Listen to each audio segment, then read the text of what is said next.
బుల్లితెర anchor Lasya Manjunath anchor రవితో కలిసి సంథింగ్ స్పెషల్ అనే షోతో ఒక్క షోతో బుల్లితెరలో టాప్ యాంకర్ గా ఫేమస్ అయ్యారు. ఆ తర్వాత ప్రేమించి వివాహం చేసుకుని కొన్నాళ్లు తెలుగు ఫిలిం ఇండస్ట్రీకి బుల్లితెరకు దూరంగా ఉన్నారు. ఆ తర్వాత సెకండ్ ఇన్నింగ్స్ గా బిగ్ బాస్ లోకి ఎంట్రీ ఇచ్చిన లాస్యా మళ్ళీ ఏ మాత్రం క్రేజ్ తగ్గకుండా బిగ్ బాస్ లో తనకంటూ ప్రత్యేకమైన గుర్తింపును సంపాదించుకున్నారు. బిగ్ బాస్ నుంచి బయటికి వచ్చిన లాస్యా అప్పటికే తనకంటూ ప్రత్యేకమైన యూట్యూబ్ ఛానల్స్ ఉన్నాయి. అందులో వీడియోలు చేస్తూ ఎప్పటికప్పుడు ఆడియన్స్ కనిపిస్తూనే ఉంటారు. అయితే రీసెంట్ గా లాస్యా ఒక షోకి వెళ్లారు. ఆ షో ఓంకార్ చేస్తున్న ఇస్మార్ట్ జోడి. అందులో లాస్యా మంజునాథ్ మంచిగా జ్యువెలరీ వేసుకుని ఆ ఎపిసోడ్ లో కనిపిస్తారు. ఆ ఎపిసోడ్ తర్వాత లాస్యా మంజునాథ్ ఆ జ్యువెలరీలో ఫొటోస్ తీసి తన సోషల్ మీడియా మాధ్యమంలో ఆ ఫొటోస్ ని అప్లోడ్ చేశారు. అయితే అదే సోషల్ మీడియాకు సంబంధించిన ఒక బిజినెస్ అకౌంట్ ఆ ఫొటోస్ కింద ఇలా కామెంట్ చేశారు.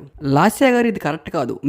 మేము ఈ జ్యువెలరీ పంపించి 1 year అవుతుంది. మీరు మాకు ఎలాంటి రెస్పాన్స్ ఇవ్వలేదు. మా జ్యువెలరీ కూడా మాకు తిరిగి ఇవ్వలేదంటూ లాస్యా పెట్టిన ఆ జ్యువెలరీ ఫొటోస్ కింద ఇలా కామెంట్ చేశారు. అయితే ఆ కామెంట్ కు రిప్లైగా ఇచ్చిన లాస్యా, వామ్మో ఆ జ్యువెలరీ మా పెళ్లి జ్యువెలరీ అంటూ లాస్యా రిప్లై ఇస్తే వాళ్ళు వెంటనే రిప్లై ఇస్తూ మా దగ్గర అన్ని ప్రూఫ్స్ ఉన్నాయి, మా దగ్గర చాటింగ్స్ కూడా ఉన్నాయి, మా దగ్గర అన్ని స్క్రీన్ షాట్స్ కూడా ఉన్నాయంటూ ఆ జ్యువెలరీకి సంబంధించిన ఆ అకౌంట్ లాస్యా పెట్టిన రిప్లైకి ఘాటుగా స్పందించారు. అయితే తెలుగు బుల్లితెరలో లాస్యాకు ప్రత్యేకమైన గుర్తింపు ఉంది.